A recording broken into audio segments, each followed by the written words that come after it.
Hi guys, welcome back to my channel. Today I'm going to share with you everything that you need to know when it comes to which skincare ingredients to avoid if you have sensitive skin.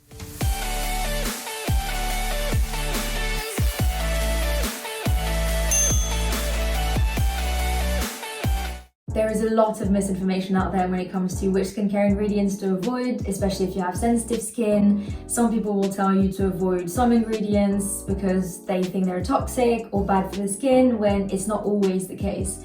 So I really hope this video brings you some clarity and information on the ingredients to actually avoid in your skincare if you have sensitive skin. Now, there is a lot of things to talk about when it comes to fragrance. It is a very common skin sensitizer, and it is also the #1 cause of contact dermatitis in cosmetics. Needless to say, it has a very bad reputation, and one of the biggest issues about fragrance is that you may see it in an ingredient list named as fragrance or parfum, which means perfume in French, and you may think, well, this is just one ingredient, when actually it's not. This one term can represent an average of a mix of 30 to 50 chemicals, and if not more sometimes.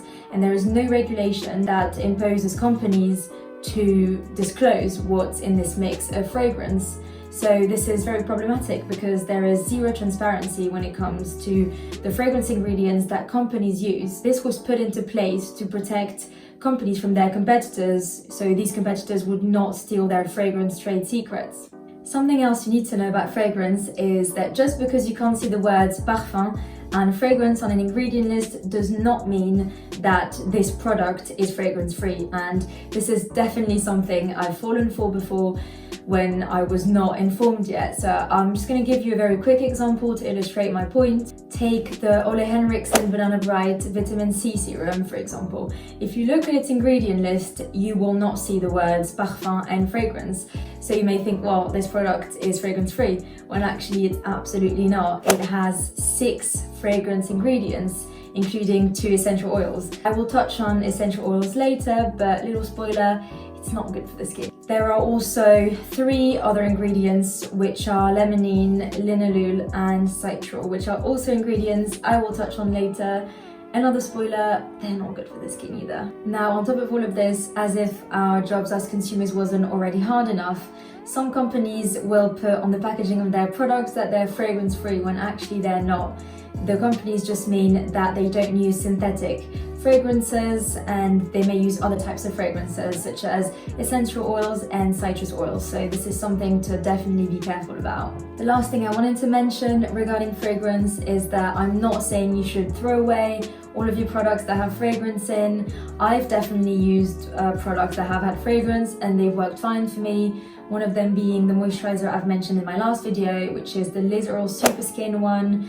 It has 1 fragrance ingredient in, and it's worked perfectly for my skin. It was always very moisturizing and very gentle on my skin. Now, there is one thing that I don't like about this product, is that I bought the version which has on fragrance for sensitive skin on the packaging, and obviously it's not on fragrance because it does have 1 fragrance ingredient. This links back to what I just said about companies who say that their products are fragrance free when actually they're not. Definitely something to be careful about, but this is the only thing I didn't like about this product. I've also used some products that have had fragrance in and that have damaged my skin, that have irritated my skin. So there are just a lot of factors that will determine whether or not you will have a bad reaction to a fragrance ingredient, one of them being the concentration of that fragrance ingredient. Another one could be the type of fragrance, or your skin type, your skin concerns, so it'll all depend. If you are using a product that has fragrance in and it's worked perfectly fine for you and never caused any bad reaction, then definitely keep using it. I'm just saying you should just be careful, especially if you have sensitive skin. Denatured alcohol is a very common type of alcohol that is found in skincare, and it is also very controversial and very debated. Now, it does have a few benefits, such as being very effective at dissolving other ingredients in a product. It helps the penetration of a product in the skin, and it is also very effective at preventing bacterial spread in a product. However, it is a very drying and sensitizing ingredient if it is listed as the 5th ingredient or higher on an ingredient list. So it is really up to you if you choose to avoid this ingredient or not, but I would personally highly recommend you avoid it if it is listed as the 5th or higher ingredient, and also if you have sensitive skin, as it has a high potential in this case to damage your skin barrier. There is a lot of misinformation out there when it comes to essential oils, and some companies will literally praise their use in skincare. However, research has shown that they have bad effects on the skin. Now, it is worth noting that some compounds of essential oils are very beneficial for the skin.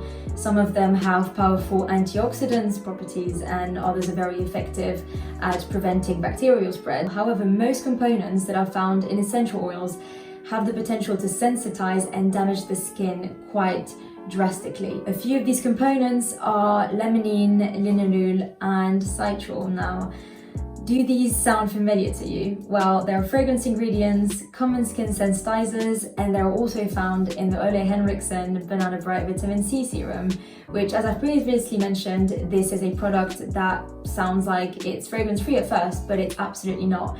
So I really recommend you guys do your own research to find out about all of the other essential oil compounds that I have not mentioned in this video, especially if you are someone who wishes to avoid fragrance including essential oils in your skincare, so you manage to buy the right products that are going to suit your skin. I remember I used a sample of the Kiehl's Mina Recovery Serum back when I didn't know that essential oils were bad for the skin, and at first it actually worked very well for me, so I decided to purchase a whole bottle. After using it a few times, I realized that I was not reacting well to it and it made my rosacea worse, so I had to discontinue it. And this particular serum had essential oils, more specifically lavender, and a few essential oil compounds as well. Now, I'm not saying you should bin your product if it has essential oils. Just like fragrance, if it's been working fine for you, then definitely keep using it. However, I will say you should definitely be careful, especially if a product has many essential oils and essential oil compounds, and also if you have sensitive skin.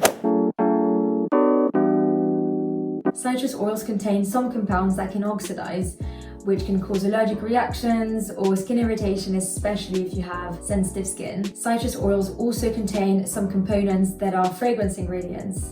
Lemon oil is a very common type of citrus oil, and it contains many fragrance ingredients that can cause a bad reaction to the skin, especially if your skin is often exposed to the sun. Limonene, which is an ingredient we spoke about earlier, is a compound that is found in lemon oil. And as we've said, it is a common skin sensitizer. Sodium lauryl sulfate, not to be mistaken for sodium Laureth. Sulfate is a cleansing agent which is potentially sensitizing to the skin. It is labeled a primary irritant and is actually used in scientific research as a benchmark to determine if a particular ingredient is irritating to the skin or not. Now, this ingredient's potential to sensitize the skin can be determined by its concentration in a specific formula, and also by the potential presence of other cleaning agents in this formula. So for example, if sodium lauryl sulfate is concentrated between 2 and 5% in a formula, then its sensitizing potential to the skin is quite high. However, if it is present in a formula alongside other cleaning agents, then this reduces its sensitizing potential to the skin. Alright guys, I think that's everything I wanted to talk about. I really hope you've enjoyed this video. I know ingredients are such a complicated topic, especially since there is so much contradictory information out there regarding which ingredients to avoid in your skincare. So hopefully this video has brought you some clarity on which ingredients to actually avoid in your skincare. Please like and subscribe for more content on ingredients, skincare in general, makeup, fashion, lifestyle. Thank you so much for watching, and hopefully see you in my next video. Bye!